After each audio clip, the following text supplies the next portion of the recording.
Velkomin í þáttinn Heimsmyndir. Þetta þáttur númer 22 held ég. Kristinn heiti ég og ég búinn að vera að taka viðtöl við allskyns hugsuði og snillinga síðustu mánuði og síðast áleik við. En núna ég komin með bara einn af okkar frægustu íþróttamönnum Íslandssögunnar, Óli Stef. Hann mættur hérna í stúdíó til minn. Velkomin. Takk. Gaman að fá þig. Já. Spennandi, núna ég þú nú frægasti gestur minn þannig ég náttúrulega nú ég bara hálfvandralegur Ok. Heyrðu, málið sem sagt það að ég sem sagt sjálfur skrifaði BA-ritgerð um heimspeki hugvíkandi efna þegar ég var í BA-náminu minni í heimspeki. Já. Og ég hef svolítið áhuga á svona hvað hugvíkandi efni eru og hvað það segja okkur um heiminn. Og þú hefur svolítið verið að tjáðu svoleiðis hluti síðustu ár og þess vegna datt mér í hug að fá því til þess að spjalla um þessa hluti við mig og hver svona okkar nálgun myndi verða svona ef við berum saman okkar bækur. Já, ekki best að byrja bara að brjóta aðeins þessa ritgerðina. Já. Orsakir þess að gera það í fyrsta lagi og síðan hvernig hún var og hvað kom út úr henni. Þá ég byrja eitthvað að bleblega, Það bara ágætt, mín hugmynd þar, í ritgerðinni, hún var svo að ég vildi svona fjalla svona þekkingafræðilega hvað þessar upplifanir eru, ef eitthvað. Af því að fólk segir ýmist segir fólk, þetta bara einhver fáránleg froða, einhver sinnapsvitleysa og þú bara segir ekki neitt um heiminn og til hvers að vera að tala um það, Aðrir segja mjög gjarnan að þetta séu merkilegar upplifanir og oft eitthvað hálf guðlegar og oft verður svona trúaleg tenging í þeim. Og í greininni þá var ég að fjalla um þetta, hvort að það sem ég finnst eiginlega oftast vera svona sammerkt með þessu og jú, ég hef prófað eitthvað af þessu sjálfur. Maður þorir varla að segja frá því að það þykir vera svona svolítið láttu vara sjómli, það ekki dótað. Maður vill ekki hljóma sem maður sé að mæla með því eða ætlast til þess. En ég hef alveg prófað LSD og ketamín og eitthvað svona dót. Já. Og eitthvað fleira? Sveppi, psilocybin. Já. Ég hef ekki farið í DMT og svoleiðis. Ok, en kaktus svona eitthvað? Nei, ekki meskalín. Nei, æja. Ekki heldur, nei. Ég hef búin að vera í þessum þremur, að prófa þessi þrjú. LSD, sveppir. LSD, sveppir og ketamín. Og mér fannst öll þau tripp bara ótrúlega áhugaverð og skemmtileg. Inni og út í náttúrunni? Bæði. Ég hef prófað að vera úti að labba í náttúrunni og svo hef verið bara heima í rúminu og svo bara með einhvern vinnum og svona. En í ritgerðinni minni blessuðu, þá var útgangspunkturinn svolítið þessi að það sem að mér finnst áhugavert við svona upplifanir að ég held að, og þetta kemur svolítið inn á sem ég var að fjalla um í síðasta þætti sem var svona fyrirbærafræði. Við erum sem sagt alin upp í samfélagi sem að hugsar í þessu sekúlar vísindalega samfélagi sem við þykjumst búa í. Þá erum við mjög gjarnan alin upp í mjög svona skilyrtri þekkingafræði og það eru bara það sem raunverulegt mælanlegt og það sem raunverulegt hefur verið fjallað vísindalega og allt annað einhvern veginn svona annarkvort ekki raunverulegt eða ekki til eins að tala um. Og við erum dálítið föst í svona þessari vestrænu hefð hvað það snertir og það sem mér fannst gagnlegt við það að upplifa þessa hluti var að þegar ég kom út úr þeim þá var ég bara með nýtt hugafar. Mér fannst ég bara hafa miklu minni mýkt í hugsun og ég gat einhvern veginn allt í einu séð aðra hliðar á heiminum og aðra möguleika í merkingu og ég átti allt í einu auðveldara með að túlka það sem að aðrir segja sem eitthvað skynsamlegt þó að það sé ekki endilega Veistu hvað í því gerði þetta að verkum?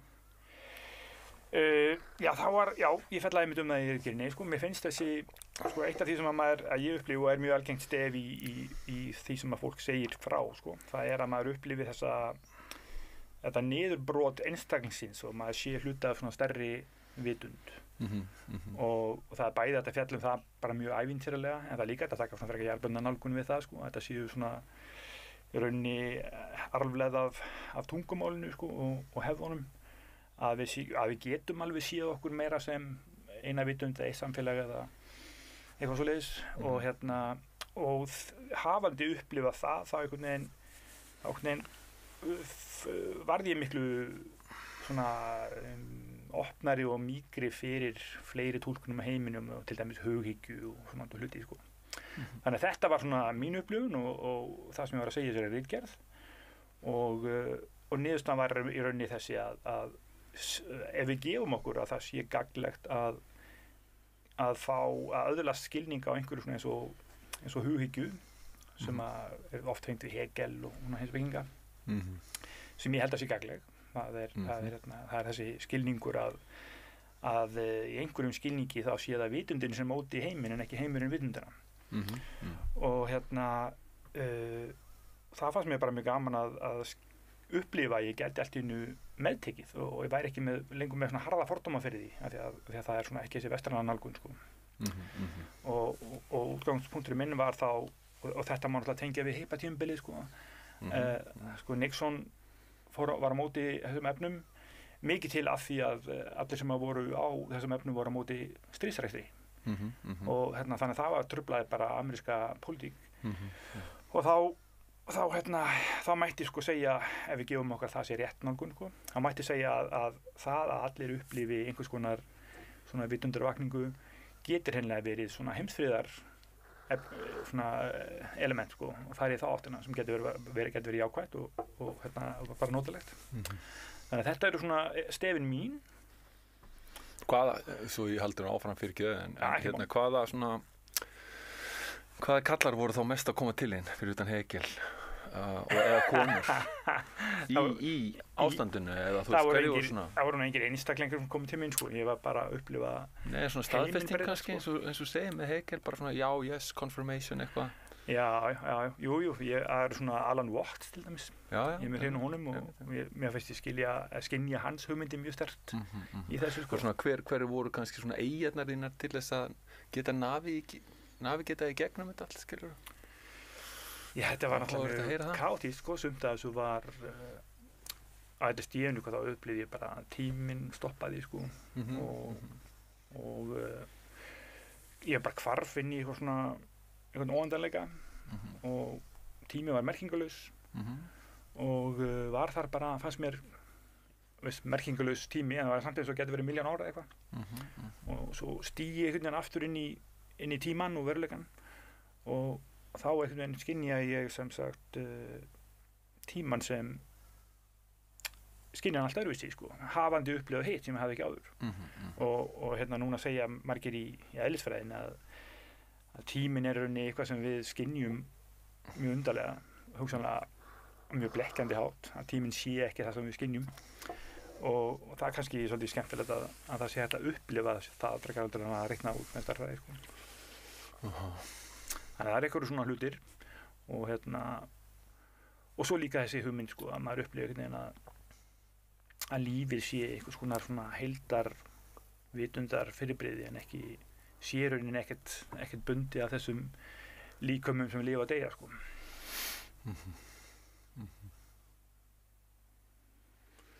Já, hvert fyrir við hérna? Nú það. Þú hefur prófað allt mann eitthvað. Já, mér finnst það vera svo gott að hlusta sko, að ég til ekki hvað ég á ekki segja sko. En já.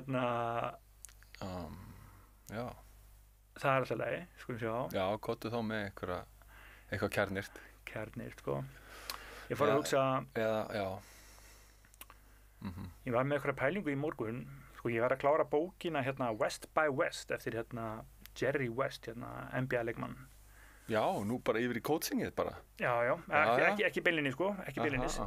En hann sem sagt átti gríðarlega erfiða æsku og það var eitthvað svona daddy issues sem að urðu til þess að hann hafði þessa gríðarlega þörf fyrir að ná árangri og fá staðfestingu og svona vottun heimsins á sjálfum sér og ég fór að hugsa það í þessu samhengi sko, það er líka eitthvað svona sem að breyti sko, þegar maður fer í gegnum svona hugvíkandi upplifun að maður sé líka svona svolítið sína sjálfsmyndin í ljósi og þá datt mér í huga að buna á þig hvort að eitthvað svona hvort það sért með eitthvað svoleið sem hafi drifið þig áfram í svona metnaði í íþróttum. Já, kannski fyrst sem kemur er amma, elsku amma sem við nú búin að kveðja. hún var alltaf svo, hún rósaði alltaf sko hinum, hún var svo fyndið sko, við föttum ekki fyrir hún var dáin. Þá komum við sama fransískenin sko og þá föttum við að fóru svona, já hún rósaði mig nú aldrei svo gamla og en hún var alltaf að rósa þér, hún var alltaf að rósa hinum. Þannig að alltaf þú komst til hann, þá var hann alltaf, Óli mig, veistu hvað hann Bjarki frábær og nú hann hann í náminu sko, þú veist þetta hann svo dullur og hún Anna og svo og Þorbjörg frábær og já. Og aldrei múkku þig sko, alltaf svona meira bara, já þú varst nú ekki þess að eitthvað svona. Okay. Skilurðu, þannig að það var þessi gamli skóli sko, og við komumst ekki að því að hún var alltaf að hrósa öllum nema þeim sem hún var að tala við sko. Þannig að og ég ól svolítið uppi með henni sko, þannig að ég svona fór aðeins einhvern tíma tilbaka og þá svona svolítið fyndin þessi ófullnægja sko, og til þess alltaf ég held að ég þurfti að gefa henni eitthvað eftir Ólympíuleikana þá svona þetta nú kannski eitthvað smávegis árangur flótsins. Já, það var svona, og gaf ég henni eitt handbolta og eitthvað svona. En þetta náttúrulega alltaf svona, þetta alltaf við vitum aldrei hversu mikið af óþægindum og ófullnægju góð til þess að þú gerir actually eitthvað, skilurðu? Og það alltaf þetta, það alltaf mömmu pappa element sko, þú veist, vernd og það alltaf bæði sko, það og svo þarftu líka hlýjuna, þetta alltaf alltaf tvennt, vesen, flókið.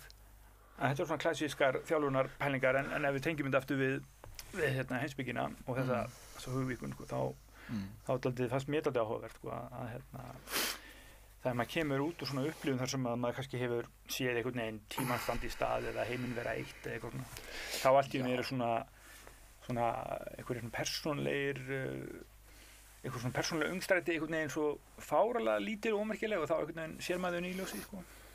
Já, svo ef þau eru ómerkileg og allt eru ómerkilegt þá endar bara einhverju rugli sko, enginn að vera með þér sko. Menn að maður missi áhuga öllu eða? Já, eða skilurðu, eins og ég get alveg sagt, skilurðu, ég var í 8 ár þar sem mér fannst bara allt og finnst allt óbúslega fallegt og og ef að fegurðin tekur þig of mikið og þú ert alltaf með sírenusöngin í eyrunum og í hjartanu og svona þá áttum leið svolítið erfiðara með að vera í gír sko, þú ert bara í hlutlausum. Þá ertu að tala 8 ár sem sagt í framhald af því og hafa verið að gera eitthvað svona. Já, þú veist, ég held að svona listfengið svolítið að geta sett í hlutlausan þegar þú vilt og í gír þegar þú vilt og jafnvel að þú sért að þegar þú ert í gírnum þá getur þú jafnvel séð allt fallegt og haldi allri kyrðinni og paradoxinu og öllu þessu í þér á sama augnabliki þú ert kannski að keyra eitthvað í gegn sko. Skilur að því að við eigum það til að týna okkur svo lengi. Þetta eru, já hvað ég segja, hvað er að byrja sko og kannski ég segi líka bara minna, þetta segja, kannski noti tíman og segi frekar sá sem hefur áhuga á þessu eða einhver sem er að horfa hefur einhvern áhuga á þessu skilurðu þá eru gætarnir út allt sko ef þú leitar í öllu sko ef þið langar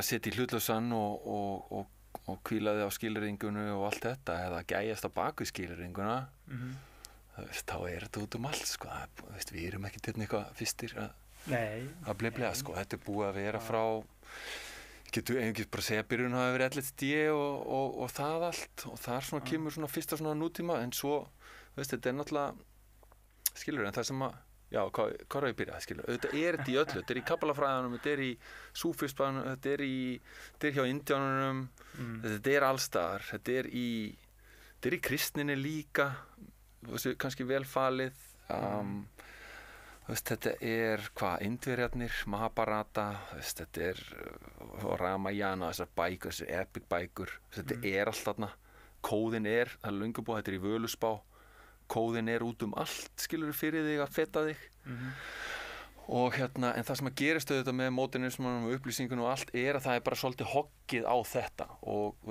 þannig að að því að sen búddistarnir höfðu þetta ekki aðgang að einhverju MRI sko, skanna og þeir voru ekki þar þannig að kannski það sem ég myndi benda fyrst á þeir sem að fara þarna inn og það sem ok, reynum að vera kannski smá praktískir, þú veist, nú ertu búið að vera hérna í 10 ár og kannski aðeins lengur, það svona gerjast hérna á Íslandi og fólk farið að hoppin og fólk farið hérna í kappi líka og sem kannski ekki beint efni en svona skemmtilega aðferð til þess að gegnum öndun og svo til kundalíni öndun og kakó og það að gera þetta svona misharkalegum hætti. Skilur, MDMA getur líka komið með þarna og þú veist, og sveppirnir láta þið hafa fyrir þessu svolítið, þú veist, þess að þjást og borða mold og þú veist, vera, þú veist, hérna eitthvað, þú veist, og þeir láta þið hafa fyrir þessu, og þeir, minnst, þeir alltaf svona fallegastir og hérna, og að því maður þarf aðeins að gera eitthvað, sko, MDMA bara algjör spa meðferð, sko, og getur, hérna, kentir margt, og það líka fólk að verða til sem að kann að á góðan hátt, skilur, sem úr menntafólk sem að gera þetta betur og betur og þetta svona komið inn og mjög áhugavert og fallegt. Mjög áhugavert líka í meðferð á einhverfu og slíku. Já. Og náttúrulega PTSD. Já, PTSD og auðvitað það í gegnum PTSD fór þetta í gegn og það nú hugmyndur það að fólki og hjónir sem að byrjuðu með þetta, þau sjá svolítið eftir í og jafnvel hefðu viljað ná að tengja þetta á hjónabandsráðgjöf sem mjög áhugavert líka. Við komum kannski inn á það, sko. Konu og kallorku eitthvað. Það er gott sem þú sagðir í upphafi, sko, að hérna, maður geti farið eitthvað, komið sé allt fallegt og bara dottið út, sko, og orðið svo áhugalaus hérna veruleikann. En því að þetta svona, þetta ekki svona tvær hliðar? Þú getur orðið algjörlega bara þunglindur og þreyttur og fastur í samtímanum og svo getur orðið bara algjörlega blissfully týndur í einhverri fegurð. Einmitt. En hérna, málið ekki að vera hér eða vera hér, heldur að hafa upplifað bæði og í vitundum það að búa til svona einhverja nýja leið sem ekki eitthvað fárlegt hippaflip en heldur ekki eitthvað. Já, ég held að þetta gesture þitt hérna sem að varst með hérna, sem þetta hér og þetta óbúslega mikilvægt gesture og hvað kallu það á íslensku svona handarhengar eitthvað. Já, þetta lýsa jafnvæginu, sko. Og það ástæða fyrir að hérna að við þú veist, þetta allt hérna, það alltaf tvennt og veist, besta í okkur parasympatíska og sympatíska kerfið, skilurðu, þú veist, með adrenalínið og þetta eitthvað og svo þarftu parasympatíska til að róa allt niður og skilurðu og maður myndi segja að það væri kannski svolítið kvennorka parasympatíska og svo sympatíska bara þang, þú veist, yfir næstu hæð og drepa og allt það og sigra og stækka lönd og allt þetta og hérna og svo eins og í píanóinu, sko, veist, ég farin að hlusta það líka allt öðruvísi og þú veist, það alltaf með tvær hendur, þetta samt sami hljómurinn svo fallegt í píanóinu, sko og þú getur leikið að því oft bara ímyndað að ein hendin sé stelpa og hinn sé strákur og þau eru bara eitthvað að leika og getur verið kall og kona, getur verið mamma og pappi, af og amma, þú veist þannig að þetta í píanóinu líka og öllu svona og hvað ég staddur þannig að tímaleysi tími, þú veist, eða tímaleysi náttúrulega sama og eilífð kannski, skilur þannig að og svo inn í tíma og þetta allt þannig og skilsettið í þessu svolítið, sko, veist, það ekki gott að vera bara einhendur, sko. Veist, það svona sterka líkingin, ekki vera einhendur, sko. Og við vitum það og þegar við erum að tala um þetta allt, við erum að tala um menntakerfi, við erum að tala um þá erum við alltaf að tala um bara aðra orkuna, sko. Vera og verða, þetta eru tvær orkur, vera og verða, þú veist, þetta being og veist, coming, eitthvað. Já, og becoming, being, becoming. Veist, vera að gera og hérna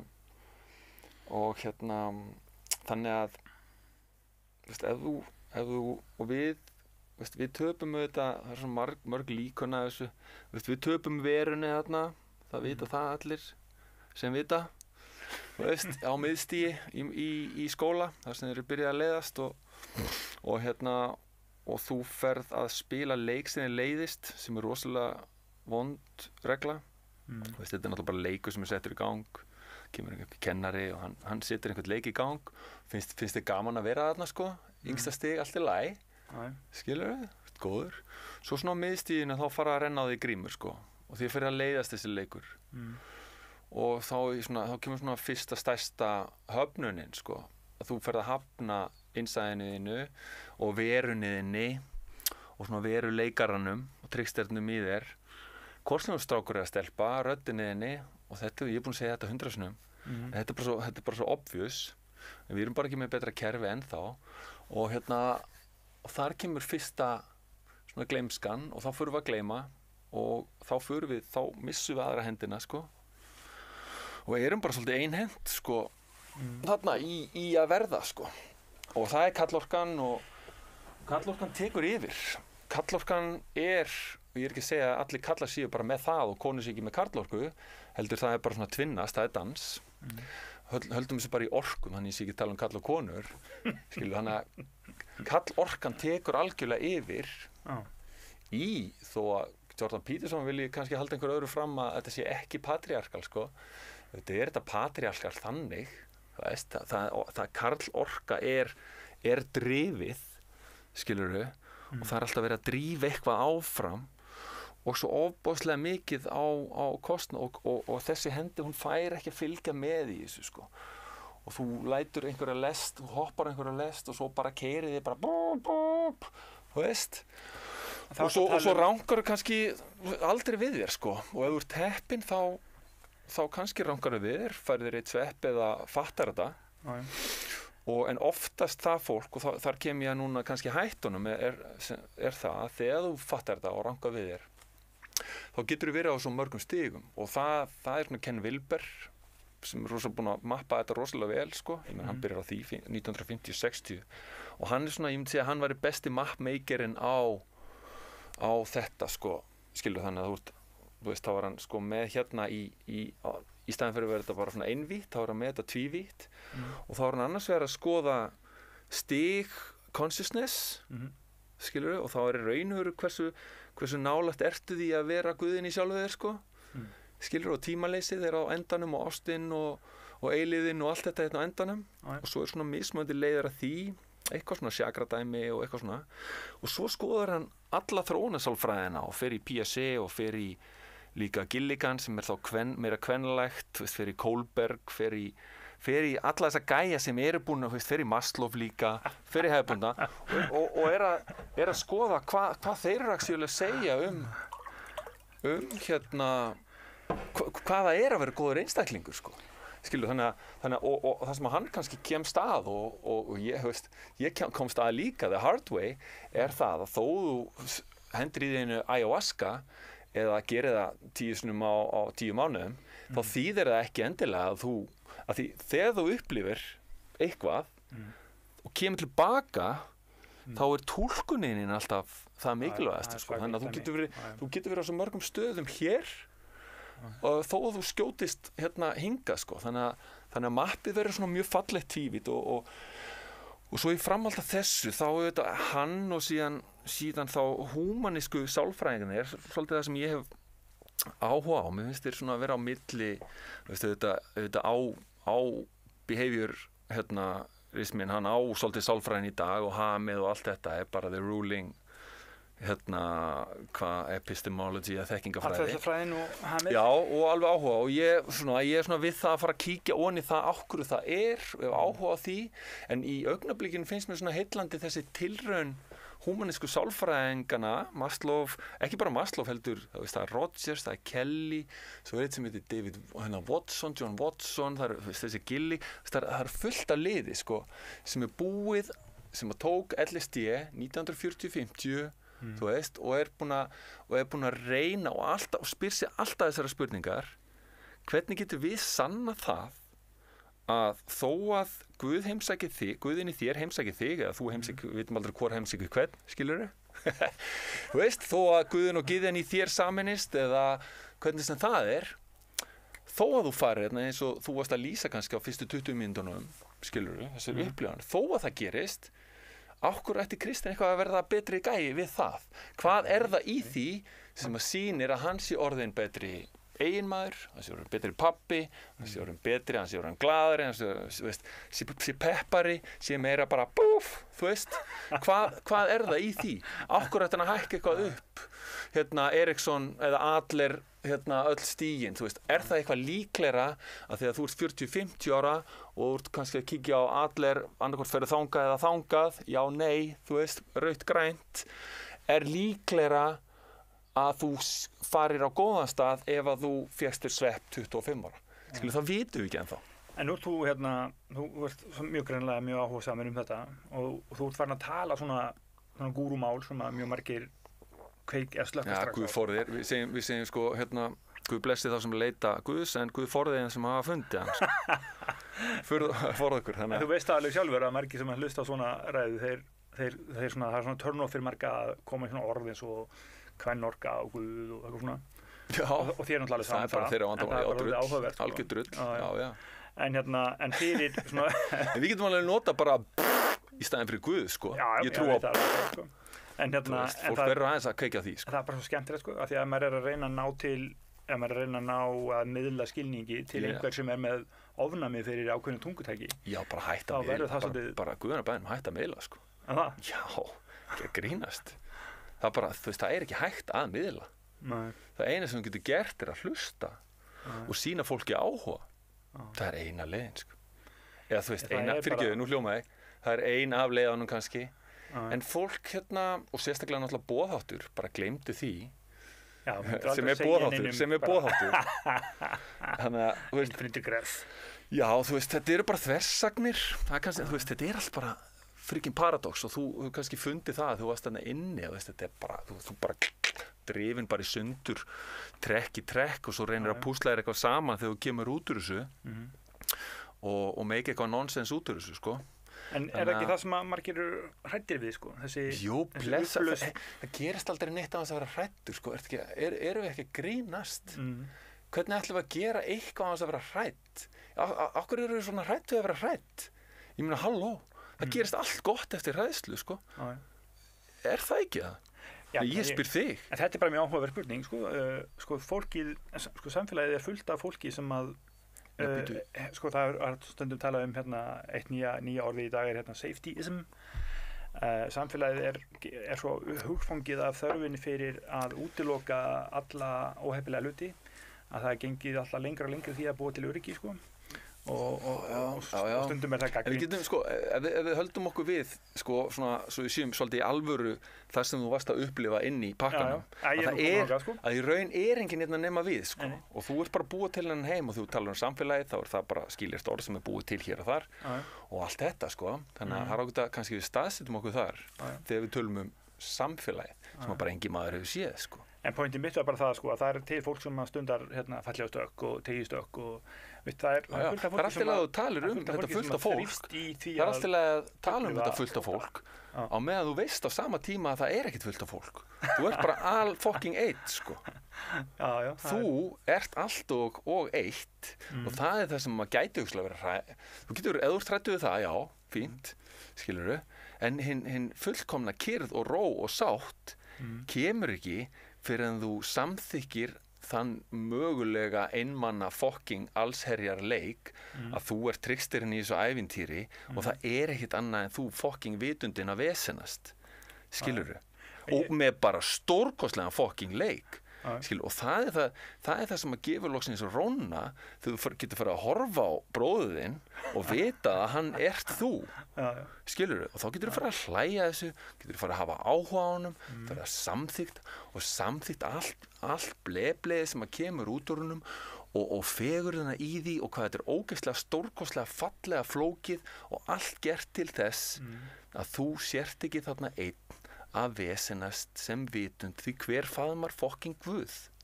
Já, þetta er svona Alan Watts pælingar en hann enda sem alkoholisti bara, elsku kall, hann var bara mjög sáttur frábær gæi og bara hann hélt mér á lífi í mörg ár, sko. Og hann sagðist aldrei verið að reyna að vera fullkominn, en hann vissi að hann var alveg að vera alki og hann fór bara þessa leið. En við erum alltaf bara í hausnum, og við, sko, töfrarnir eru þegar að þér tekst að upplifa þetta og finna þetta eins í náttúrunni og fer að sjá, þú veist, fer bara að sjá, ekki að grínast. En hvernig getum við útskýrt þetta fyrir þú getur það ekki. Er það hægt? Nei, þú fyrir að fara þína fucking leið og vera hræddur. Það er, nei, ekki þú, ég er spæðið bara þennan þátt, sko. Það er ekki þetta, þess vegna er svo mikið beauty. Það er ekki þetta útskýra neitt. Nema í þversögnum. Og þú segir bara, þetta er óút fucking skýranlegt og hvað gerir þá?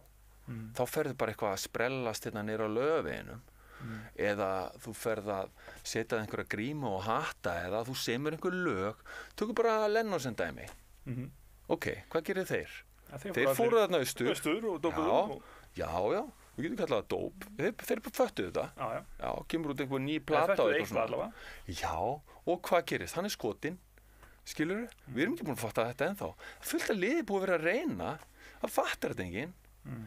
Skilurðu, að það allir svo fucking busy og sem bara fínt og það alltaf í lagi að tala svona ef maður áttar sig held ég á því að maður bara stattur í leik.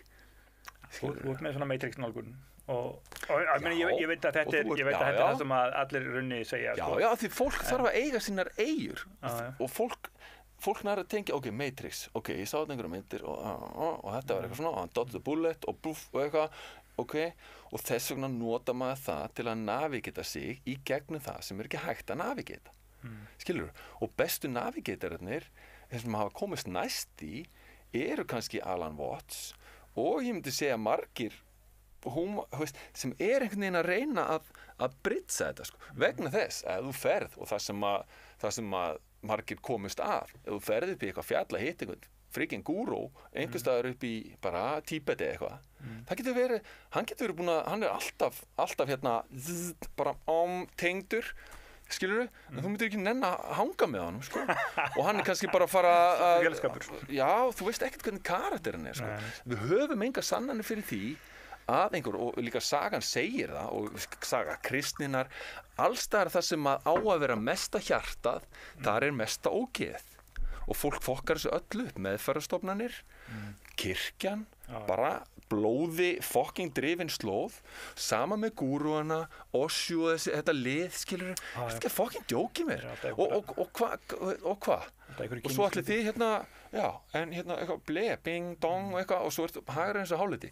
Þannig að þú veist, það er beauty í þessu, sko. Að því við vitum líka, svo vitum við á klókaendanum, það, allar rannsóknir sýna það, ef þú ert með ágætis IQ, ef þú fer í háskólan, ef þú lærir, þá áttu ágætis líf og það er líklegra að þú sért bara nokkuð góður, að líklegra að börnin elski þig á einhvern hátt, það er líklegra að þú sért svona stöndur, getur farið í frí og gert eitthvað fyrir heiminn, sko. Skilurðu? Þannig að það sem ég núna kannski að henda bara, þú veist, þetta bara svo miklar, þetta gildrar út allt, sko, og ef þú ert bara öðrum megin og ef þú ert hérna í einhverju skotgröfum sem miskilinn listamaður eða gæinn sem búinn að gobla í þig ayahuasca sem frábært og átt að gera og skoða ef þú þorir en guðana bænum farðu ekki að drita á liðið upp í HR endilega, sko skilur, og það fasi sem að flestir lenda í sem að eru búnir að vera aðeins að tengjast og tala við Guð og í sér og þá, það svona fasi, þetta svo margir fasar og þetta beautiful fasar og beautiful gildrur sem þú á stórkostlega skemmtilegan hátt munt líklega lendi í, sko, að því við eigum og sérstaklega á Íslandi við eigum enga elders í þessu. Hvað erum við með? Við erum með ásatrúna, þú veist, ok, Hilmar, góð kall, góð vinur minn, fínt, skilurðu, Steindór Andersen, skilurðu, þulur, ég horfa hugfanginn í hlýjum sumarblænum, skilurðu, bara æðislegt, þú veist, frábært, en hvað? Kemur hann, hann að koma til, hvert ferðu þið úr búin að taka fyrsta sveppin? Við hvert fucking talar þið? Og það það sem stór hættulegt í dag, og við höfum ógeðslega mikið tendir sem Íslendingar að fara að kenna hlutin, þú veist, bara eftir ég veit ekki hvað, sko. Já, nú voru allir að halda námskeið út í sveit við erum meistarar í því, sko, meistarar í því og þannig að það líka bara hilarious eða hræðilegt sem bara allt sama litrófið. Þannig að, en svona, svo ég reyna að hljóma eitthvað praktískt, þú veist, það sem í dag langt mikilvægast, að það ekki vandamál að skjóta fólki inn í sjálft sig, skilurðu. Það sem ég held að verði þörfin eitthvað inn í hvert að fara vinkona, langar þarna, þetta mögulega svona sem að býður þín, aðeins svona, þú veist, segja eitthvað, kannski lestu smá goðafræði eitthvað svo til að hafa nú einn heimta til að vernda þig þarna eða völvuna eða Óðinn eða Freyju eða Iðunn eða Braga eða þú veist einhverja svona sem eru sko eða ömmuðina eða einhvern sem að vernda þig þegar þú ferð inn í þetta gúgú-svæði sko skilur inn í tímaleysi, inn í þig, inn í stærðina sko skilur þú átt ekki break sko, bara tekin á yppon og bara bam skilur og ef þú átt ekki eitthvað þá bara skilur og náttúrulega flestir eru reyndar sko þeir afneita þessu fyrstu 3 skiptinu eru bara gubbandi og þetta er bara fortíðin og æskan og hér var brotið á mér og hér og hér og hér þannig að það náttúrulega byrjaði að fyrirgefa sjálfu þér og öðrum sko þannig að príið er óslega mikilvægt og svo þegar þú kemst í gegnum bara Leonard Cohen bara þegar að ljósi kemst í gegnum The Cracks skilur þá er eins gott að hafa einhvern að taka við sér vegna þú vilt ekkert hoppa beint í barnaafmæli sko bara korter eftir að þú varst þarna sko og það er stór hættulegt ef að pabbarnir eru bara í fyrsta skipti búin að sjá gyðjuna ertu ekki að fucking grínast sko gyðjun í sér, konuna sína kannski í fyrsta skipti búin að sjá fucking skýið skilurðu og svo koma þeir bara heim bara einhverstaðar í Heiðargeri 40 og ætla bara að vera með barnaafmæli skilurðu þú veist það er ekki hægt en þú ég hef svo mikið áhuga á þessu verkefni sem að þú segir þessi ómögulegt sko sem er að ræða þetta við hinn uninitiated sko uninitiated, það er engin uninitiated það er engin initiated það er bæði uninitiated, initiated en á bakvið það er uninitiated skilur, þannig að þú veist það mætti segja að það góða er að sjá hið góða og slæma sem eitt og hið illa er að sjá annarkvort gott eða illt, skilur, við vitum þetta alveg og Hegel var þarna, hann var að fatta þetta hann hlýtur að hafa fengið sér eitthvað ég trúi ekki öðru, sko ég meina maðurinn er bara, ég hef ekkert kafað henni eitthvað rosalega, meira svona Spinoza og allir og síðan það sem kom á eftir, skilur, Sartre og bara algjöru champs og Camus og þeir eru allir að segja þetta, sko með því, eina sem þeir sleppa út að þeir eru vitrir, þeir nefna ekki sérstaklega Sartre og þeir þykjast vera guðleysingjar en það eru engir trúari heldur en þeir þó þeir nefna aldrei guðshugtakið þeir eru alltaf bara að segja ómeð þetta skilur, hvað heitir hann, Steingrímur Thorsteinsson trúða 20 heimi hér tigg sem hæsta ber, Guði alheimski heimi, Guði sjálfan þér sko þeir eru bara búin að fatta þversögnina í að þetta er alltaf stóra þú, tímalausa og svo litli vitleysingurinn sem eru að vesenast sko og þetta er bara sturlaður dans og mér finnst, ég kem bara í svona viðtal til þín til að fá sem betur fyrr hlustaði ég smá og svo bara einhvern veginn fer einhver fokkin lest á stað sem ég ræði ekki við sko og þetta er bara svo sturlaður leikur sko en ef ég er inni nú að ná aðeins nefnir jörðina þú er búin að vera svo líflegur sko í svona sko það sem samfélagið vill alltaf heyra sko er að eitthvað hafi praktískt gildi já og þegar einhver notar sveppi og upplifir einhverja svona sér sig í nýljósi eða svona opnast nýjar leiðir já. Og kemur út úr því þá hugsanlega sigrast hann á einhver sem heitir kvíði eða þú veist það vera breytist, það vera nýjar aðstæður og það er svo áhugavert að það er ekki nóg einhvern veginn að segja að það sé líklega afleiðing eða sniðugt að fá tækifæri til þess að sjá líf sitt í nýju ljósi og ef þú ert segjum og sért einhver manneskja kannski í einhver háskólanámi sem þeir líkar ekki einu svona sérlega mikið við og þeir finnst þetta allt vera einhvern veginn svona pínu dautt prógramm og ertu að velta fyrir okkur hafir ekki fleiri möguleika í lífinu og svo prófar eitthvað svona og kemur tilbaka og sér bara tilveruna allt öðru ljósi og allt í einu bara finnst þér þú hafa mikla möguleika þegar þetta sem að þú leist á sem þína sjálfsmynd ég er einhver sem er í heimspekinámi það allt í einu er ekki lengur þín sjálfsmynd á sama hátt hún er ekki eins svona niður grafin eða bundin og þú hugsa með þér ég þarf ekki að vera þessi ykkur sem er að fara í háskólanum ég get bara gert eitthvað alltaf og það er bara alltaf leið þessar upplifanir segjum bara það séu svona jarðbundin nálgun þú upplifir hreinlega að sjálfsmyndin sé ekki svona skilyrt og getur fyrir aðleiðir. Ef við tökum bara þetta litla jákvæða brot sem útgangspunkt, er það eitthvað sem að fólk getur fallist á að hafa farið þarna sjálft? Meinarðu hvernig þá fallist á? Bara, veist, að því að við viljum, að því að sko háskóla, þessi vísindalega hugsun, sko, hún vill alltaf einhvern veginn fá fullan skilning og örugga niðurstöðu og endurtakanlega prófanir og eitthvað svona. Já. Og þú getur það í rauninni ekki, sko, þú getur ekki treyst í að manneskja sem prófar sveppi komi út úr því með sama hugafar og síðast manneskja sem gera það. Akkurat. Og þess vegna erum við að opna þarna á einhverja pælingu sem er erfitt að selja fólki sem er efins, sko. Já, og þess vegna þá kem ég aftur að, sko, svo ég, að því, veist, ég fer ofta að leik mér og þá var mér alltaf drullu samum, hvert það fer og eitthvað svona, þannig ég ætla að reyna... Já, reyna að vera ekki drullu sama. Já, eða þú veist, nei, sama og, já, sko, en ég held ég hafi komið á punktinn, sko, þegar ég fór á stað, sko, í byrjun, er það, og það er akkurat punkturinn, er að það er til þekking, myndi ég halda, í húmanísku sálfræðinni, sem er ekki bara einhver fríkin Maslow-píramídi, heldur miklu, miklu meira en það. Það var miklu fleira fólk að reyna þetta. Akkurat þetta sem að þú ert að spyrja um og nefna, er ekki einhver brú þarna á milli, sem sagt, algjörs ekstrím í bara búddistanum sem er bara undir trénu og er þar, yfir í bara algjöran vístaheila, sko, skilurðu. Þannig að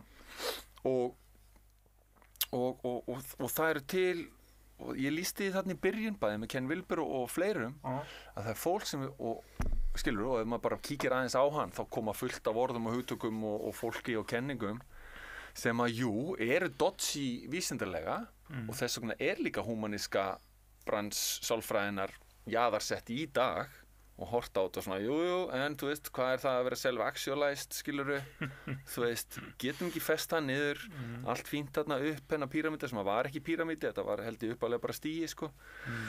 Þannig að þú veist, við skiljum ekki alveg þetta hérna og þá baby with the bathwater, sko. Þá bara sturtum við öllu, sko. En þetta fólk þetta var ekkit illa meint fólk. Þetta er allt, mikið af þessu fólki voru sálfræðingar, var að reyna, þetta síðan eitthvað út og og er að reyna að svara okkur þessu sem er ennþá svolítið ósvarað en það er hinn ómögulega tilraun og mér finnst gaman að reyna að pæla í henni er akkurat hvað þurfum við að gera, hvernig, spurningin er ekki hvort þetta er gott kaffi eða ekki, sko. Þetta er dundurkaffi, sko. Það er gefið. Já, þetta er bara, þetta er rótsterkt bragakaffi, sko. Það er ekki spurningin. Spurningin er bara, veist, hver þorir og það er mjög skiljanlegt líka, sko. Ákvörðu þeirri ástæði eins og ég nefndi með barnaafmælina eða eitthvað svona, skilur. Stórin settlaður, 32 ár, komið með... Þú vilt ekki vera allt í norðin einhver brjálaði furðufugl í augum allra annara og bara get ekki verið með, sko. Bara, þú veist, þetta er í Ódysseifskviðu, soldið, ég lýsi í soldið eins og Ódysseifskviða, mér finnst hún vera svona mjög falleg metafóra fyrir, sko, þeir eru tíndir á leiðinni til Tróju, þú veist, þeir vita ekkert hver þessi Helen er en þeir ákvaða að berjast fyrir hana og svo þú veist, svo þarf einhver Trójuhest til að komast þarna í gegn og eitthvað svona en þetta er allt riddarar og þetta er pjúr kallorka sem er bara og enginn að þeir veit á hverju, sko skilurðu, bara Trója eitthvað það er bara einhver sem nær að selja þeim að Trója sé málið af því að Menelaus eða hver það var, þú veist, var sniðgenginn, þú veist, og París og allt þetta, skilurðu beautiful saga og svo náður henni og það er bara veist, þegar þú ert komin inn í Tróju þá er það bara einhver fucking silfurmedalja, það er einhver ultimate samningur, það er þú ert komin orðin doktor í einhverju, orðin rektor eða hvað þú vilt, skilur það kemur einhvern veginn að því mómenti líklega ef þú ert sæmilega orkumikill og svona þá ertu búin að sigra þína fucking Tróju, skilurðu og heldur að Helena hafi verið málið en þú veist, í fyrsta lagi þá veist ekki hvað ætlar að gera eftir þetta þú þekkir ekki Helena þína af því þú ert búin að vera svo busy í að sigra Tróju að þú hefur enga, þú ert búin að segja kallorkan er svo fyndin að því leiti að hún alltaf að, skilur, uppalega erum við höldum alltaf að síðan berjast fyrir gyðuna, við erum alltaf Don Quixote að berjast fyrir Dulcinea, sko, en í bardaganum missum við alla tilfinningu fyrir hvað við erum að berjast fyrir, sko. Og það hið sorglega sem að gerist, þannig að En þetta skáldlega líkingamál, þetta er eitthvað svona, þetta er bara preaching the choir, það er enginn sem að fara að skilja þetta nema að sé bara, nema að sé þú, sko. Einmitt, og þegar ég fyrir að segja og held áfram, Penelope er í raun og veru þín kona.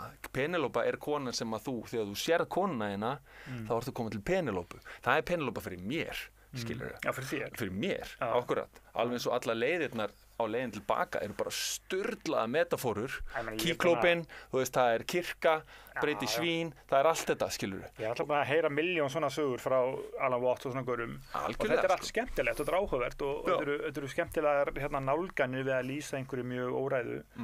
En hvað erum að byrja? Erum að byrja í hugræðilega atferðli meðferð eða, nei, þú veist. Það sem að ég myndi byrja er í, sko, það er svona orðið svona þokkalega þekkt fyrirbrigði, sko, að það er svona erfitt málfræðilegt og þekkingafræðilegt vandamál sem á sér stað í á vitundu efni, sko. Þarna er eitthvað svona það sem við kallum the hard problem of consciousness. Þar er við með þetta gráa svæði þar sem við getum ekki alveg sagt hvort að við sem að skapa vilja eða viljinn sem að skapa hitt. Nei. Og það geggja að vera milli. Og geta hoppað í báði. En þar viljum við ekki vera í tungumálinu. Við notum að það tungumáli eins og við séum afleiðinga efninu og höfum enga vilja á ekki neitt, sko. Nei, viltu að við fara hináttina með tungumáli? Nei. Við erum að reyna að ræða hana milliveg, sko. Ég meina, þetta er nær því sem ég er að tala heldur en það sem ég er að íslenskan, sko. Í miklu nær ef við viljum fara í þá átt, þá er miklu meira gúgú gaga og þess vegna er gúgú og þess vegna ég hef aldrei kallað mig heimspeking heldur heimsk speking, sko, af því mér finnst að heimspeki eigi miklu frekar að vera heimsk speki vegna þess að við þurfum að kafa miklu betur ofan í heimskuna. Heimspekin, ég veit ekki hvað it went wrong, sko, en okkur í ósköpunum erum við að reyna í heimspekinni að fara lógist í hlutina, skilurðu, hún fyrir mér á hún að vera eini staður þess að þú átt að fá fullt frelsi til að vera ógeðslega heimskur. Í vegna þess að heimskunni er allt. Já, hún alltaf á helst að fá að vera mjög skapandi. Já, og hver er stærsta heimska heimsins? Veit ekki. Ég meina Guð.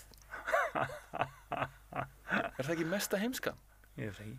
Nei, við veitum það ekki, en fyrir flest fólk og mjög margt fólk, og því miður myndi ég segja, og ég maður ekki einu svona segja því miður, því það er komið eitthvað í það, skilurðu, auðvitað er Guð stærsta heimskan. Skilurðu, fyrir flest fólk. Ég meina þá að sé svona algjör merkingarlaust svona eitthvað svona farvegur fyrir eitthvað algjörlega með þetta. Fólk að segja allan tíman. Þú getur ekki nefnt þetta orð á þess að fólkinu sem horfir hér finnist okkur við ógeðslega heimskir. Leið og ef ég fer eitthvað á, ég trú á Guð eða Guð, eitthvað Guð, þá er bara fólk heimskur. Þannig að já. En sko, svo maður takir þetta á einhvern svona, sko, ég held að aðeins að fara inn á svona karl-kona, sko, mér finnst, þú veist, og það er mjög erfitt að segja, Indverjarnir eru með Shiva Shakti og í flestum svona metafórum, ég veit ekki, nú er ég að reyna þannig að fólk kannski missa okkur ekki, en það er engin önnur leið, þú veist, það er þessi himinn og þetta rými sem er í flestum góðsögum karlægt og svo inn í rýminu kemur konan með fegurðina, skilurðu?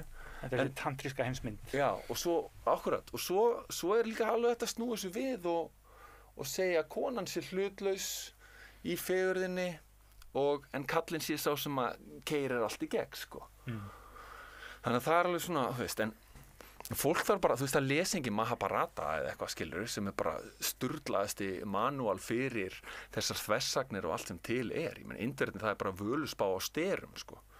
Þú veist, þú ferð í Indverjana, sko.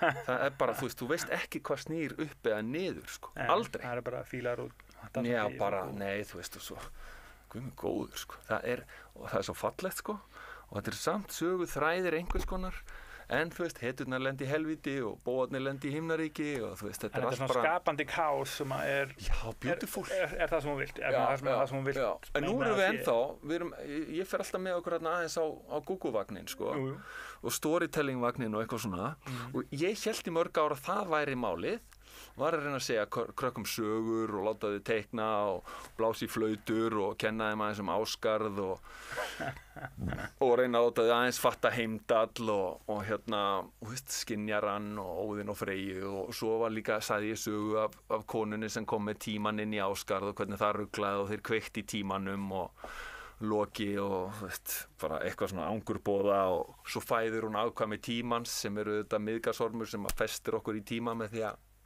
hérna skilurðu og það losnar ekki tíma fyrir í Ragnarökum sko þegar Þórn að drepa Migasorm og skilurðu og það er líka endurinn á ákveðnu paradigm sko getur við sagt þannig að svo ertu með úlfinn sem er auðvitað afleiðing tímans líka sem er óttinn og svo ertu Hel sem er bæði ung og gömul og paradoxið og svona þetta er bara gúgú sko en það hefur enginn áhuga á því sko þannig að þú veist, við viljum en þú veist, ég held að þar sem við getum kannski mæst er svolítið, þú veist, við skoðum PSI við skoðum þessa gæja sem eru að reyna svona að skilja hvað er það sem gefur okkur gott líf og reynum kannski að draga aftur inn mystisismina í súfismanum í bara Rúmi í kabbalafræðum, þú veist, í öllu þessu og hérna reyna að skoða hvernig getur þetta farið saman sko.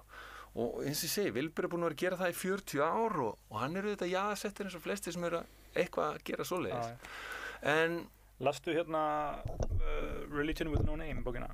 Nei, misti alveg að henni maður djöfull Það er mjög skemmtileg bók þú komst reyndar inn að það upphafi sko, það er pælingin að rauninni sé kristnin líka upprunnin í hugvíkandi efnum sko. Já, þetta er ekki að grínast Sétur sko Það voru svona einhverjir grafarköltar Já Þetta er í fjallræðinni og skilur, ég er alinn upp sko afi bara sko ég hef dalt bara í pottin eins og Obelix sko þegar ég var lítill sko í Gamla testamenti og Nýja testamenti sko overdósaði bara af því og norrænn og grískri goðafræði ég var hann bara nörd, idiot goðafræði trú eitthvað þegar ég var 13 sko okay. þú veist og hérna og hann sagði allar sögurnar og svo er það ekki fyrir nú hvað er maður orðin, 40 sko þá fattar maður í gegnum Jung og svona þú veist, já Jung, já, shit já, þetta er bara metafórur fyrir þetta bara hjálpar að navigata það sem hann kallaði unconscious og þeir og allt en þetta bara þitt stærra sjálf og þetta er bara verð eitthvað sem þú getur færð til að navigata sko. Ég lofa að spyrja þig félagi minn hérna sagði að ég sagði maður að þú væri að koma og hann sagði þú verður að spyrja hann eitthvað út í þjálfun Já, og hérna nýtist þetta eitthvað í að tala við íþróttamenn? Góð spurning vegna þess að ég fór núna var aðstoðarþjálfari í 1,5 ár og hérna og svo fór ég núna að síðan var hætti á þeim skilurðu og var síðan í svona millibils og svo kom tilboð að fara til lið sem að var að falla var bara með 2 stig eftir einhverjar 10 umferðir eða eitthvað bara í algjöru rugli þeir voru það despo að þeir fengu mig sem coach og mér tókst ekki svona long story short, mér tókst ekki að bjarga þeim frá í fjöllum geggjað skóli fyrir mig sko geggjuð þjáning og hérna bara stórkostlegu kross og þar akkurat veist, ég nefndi ekki einu nafni sko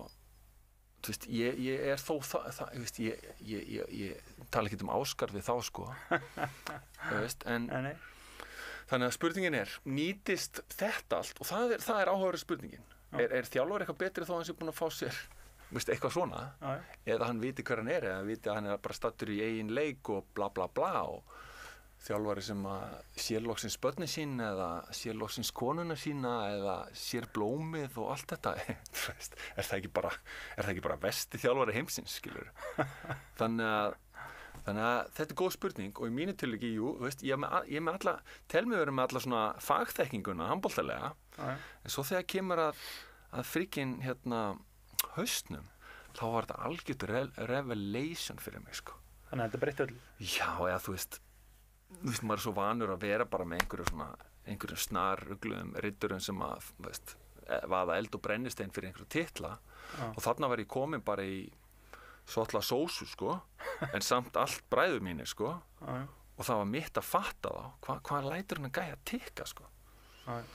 Og ég verð að viðurkenna, ég gat ekki fara að segja hann söguna nýjuföddu keisarans eða eitthvað, sko, til að hjálpa honum, sko, þó hún hefði alveg kannski, nei, hún bara hjálpar ekki neitt. Þú veist, það eina sem að, og það var það sem að gerði mig rosalega humble með það, þó ég hljómi og kannski ekkert rosalega humble, að shit, hvað maður þarf að hlusta, sko. Já. Og þú þarft að hlusta og í fyrsta skipti þá svona, og líki gegnum humaníska í sálfræðinu og allt þetta, þá svona fyrsta skipti var ég bara, heyrðu, ég held að markþjálfun sé bara svolítið gott kaffi, sko. Já, að ég var búin að vera alltaf svolítið svona markþjálfun, er þetta ekki bara einhver svona útþynning á einhverju? En ég held að markþjálfun sé svona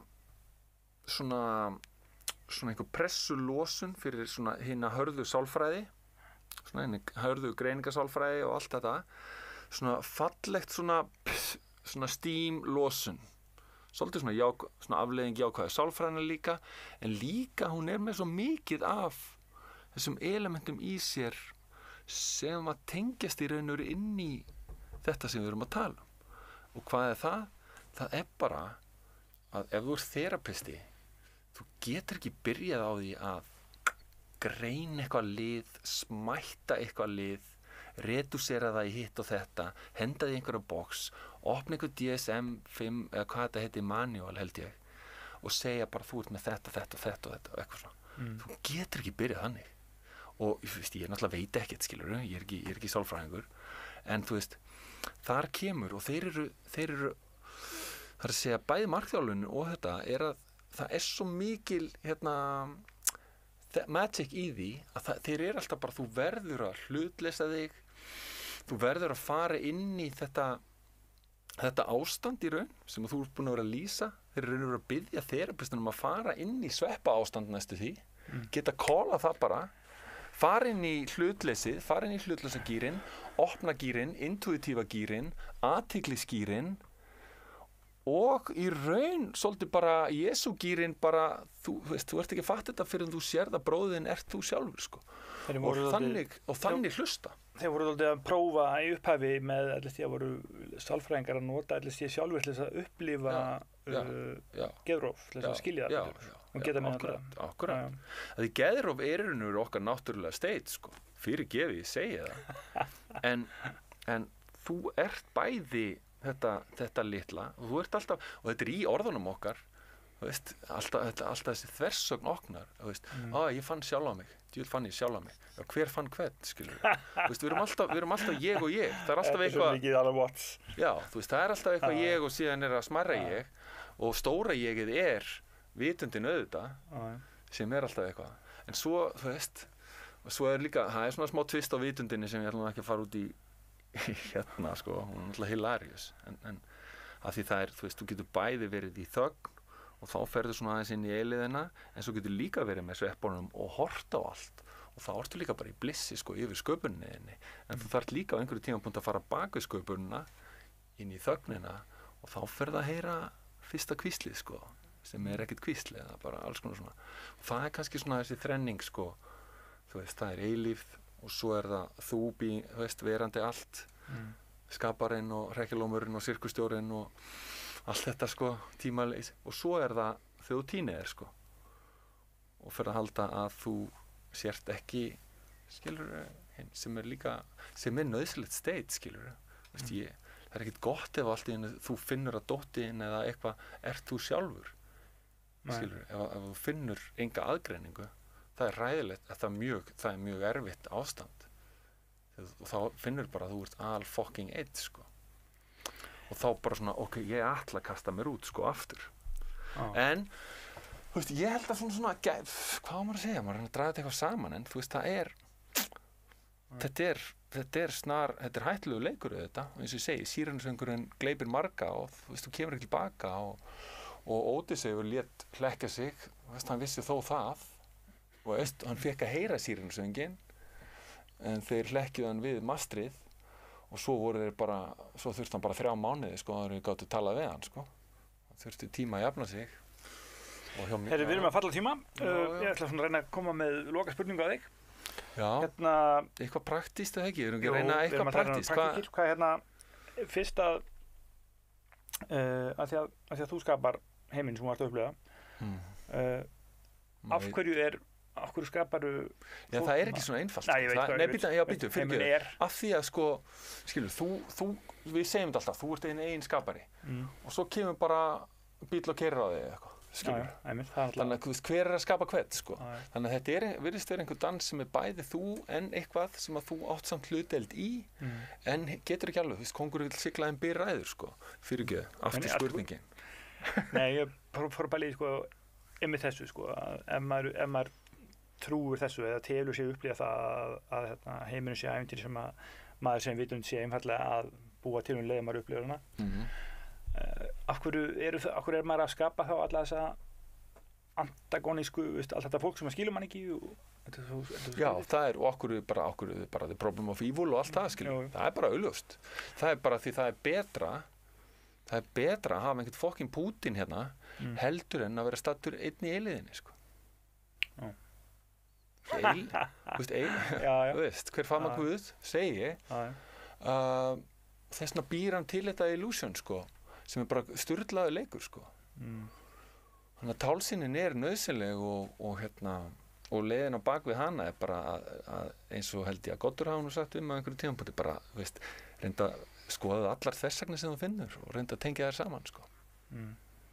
Þversagnir gefa heiminum karakter. Já, en það er ekki endilega stöðun á bankareikningu. Herru, við ætlum að segja þetta gott. Kærar þakkir Óli, Stef, fyrir að koma til mín. Já. Og sömuleiðis. Við sjáumst eftir, reyndar ég að fara sumafrí, þannig við sjáumst kannski eftir svona 3-4 vikur. Takk fyrir okkur.